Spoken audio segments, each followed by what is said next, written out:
Ramanagara government hospital ಹೇಗಿದೆ sir? ಎಲ್ಲ ನೋಡ್ಕೊಂಡು ಬಂದಿದ್ರೆ ಬಾತ್ರೂಮ್ ಎಲ್ಲ ನೋಡ್ಕೊಂಡು ಇವಾಗ ನೀವು ರಿಸಲ್ಟ್ ನೋಡ್ಕೊಂಡು ಸರ್ ನಾನು ಹೆಂಗಿದೆ ಸರ್? ಸರ್ ನಾನು ಹೊರಗಡೆ ಹೋಗ್ಬಿಟ್ಟು ಬಂದ್ಬಿಡೋಣ ಅನ್ನೋ ಫೀಲ್ ಆಗ್ಬಿಡುತ್ತೆ. ಯಾಕೆಂದ್ರೆ ನಾನು 4 ದಿನದಿಂದ ಇಲ್ಲೇ ಇದ್ದೀನಿ.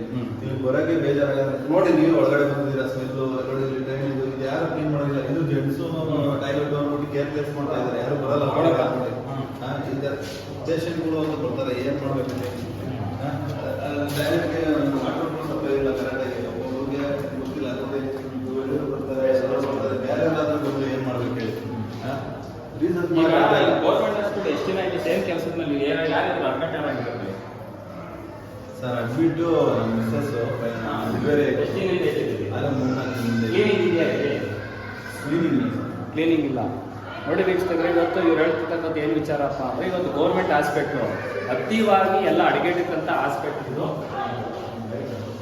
ಅತಿಯಾಗಿ ಅಡಿಗೆಟ್ಟಿರುವಂಥ ಹಾಸ್ಪಿಟ್ಲ್ ಇದು. ಈ ಹಾಸ್ಪಿಟ್ಲಲ್ಲಿ ಏನಾಗಿದೆ ಅಂತಂದರೆ ಬಾತ್ರೂಮು ಸಹ ಕರೆಕ್ಟಾಗಿಲ್ಲ. ಇವತ್ತು ಶೌಚಾಲಯ ನೋಡಿರ್ಬೋದು. ಇವತ್ತು ರಾಮನಗರ ಡಿಸ್ಟ್ರಿಕ್ಟ್ ಹಾಸ್ಪಿಟ್ಲ್ ಇದು ಶೌಚಾಲಯ ನೋಡಿರ್ಬೋದು. ಇವತ್ತು ಯಾವುದೂ ಸಹ ಕರೆಕ್ಟಾಗಿ ಶೌಚಾಲಯದಲ್ಲಿ ಇನ್ನೂ ಸಹ ಬನ್ನಿ ಬನ್ನಿ ಇದು ರಾಮನಗರದಲ್ಲಿ ಅಡಿಗೆ ಇಟ್ಟು ನಿಂತಿರ್ತಕ್ಕಂಥ ನಿರ್ಲಕ್ಷ್ಯತನ ಅಧಿಕಾರಿಗಳಿಂದ DHO ಇಂದ ಸಹ ಆಗಿರತಕ್ಕಂಥದ್ದು.